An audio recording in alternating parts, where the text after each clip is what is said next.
जमाई का रखें ध्यान, जो शरद पवार कहेंगे वही करूंगा। एकनाथ शिंदे के मन में क्या चल रहा है? महाराष्ट्र के मुख्यमंत्री एकनाथ शिंदे ने बुधवार की शाम एमसीए चुनाव के पहले डिनर टेबल पर एक बात कहकर सबको चौंका दिया है। महाराष्ट्र की राजनीति में एकनाथ शिंदे के इस वाक्य के सियासी मायने निकाले जा रहे हैं।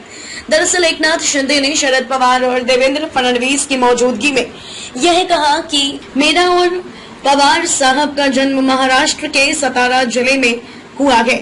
मैं वही करूंगा जो पवार साहब कहेंगे। अब महाराष्ट्र ही नहीं, पूरा देश यह जानता है कि एकनाथ शिंदे इस वक्त बीजेपी के साथ मिलकर सरकार चला रहे हैं। वहीं महाविकास आघाड़ी गठबंधन विपक्ष में बैठा हुआ है।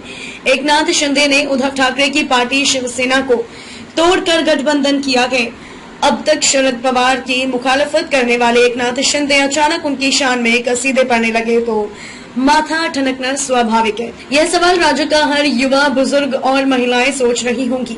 अगर आप एकनाथ शिंदे के इस बयान को सियासत से जोड़कर देख रहे हैं तो फिर रुक जाइए। दरअसल एकनाथ शिंदे ने यह बयान एमसीए चुनाव के मद्देनजर बुधवार की शाम दिया था। हम सब जानते हैं कि शरद पवार बीसीसीआई के पूर्व अध्यक्ष रह चुके। सियासत से लेकर क्रिकेट तक पर शरद पवार की अच्छी पकड़ है।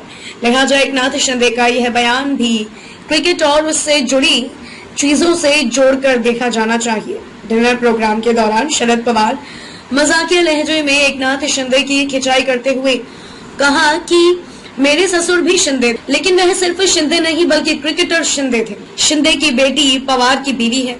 ऐसे में एकनाथ शिंदे को भी अपनी बेटी का ध्यान रखते हुए कुछ भी दामाद कहे उस पर गंभीरता से ध्यान देना चाहिए। फिलहाल मैं यही विनती करूंगा कि शरद पवार के इस मजाक के बाद महफिल में मौजूद तमाम लोग हंसने लगे और तालियां बजाने लगे। इसी हंसी मजाक को आगे बढ़ाते हुए देवेंद्र फडणवीस ने कहा कि अब जब पवार साहब ने मुख्यमंत्री तक को यह जवाबदारी दी है और उन्हें एक तरह से बांध दिया है तो फिर ससुराल पक्ष के व्यक्ति की बात को कौन टाल सकता है।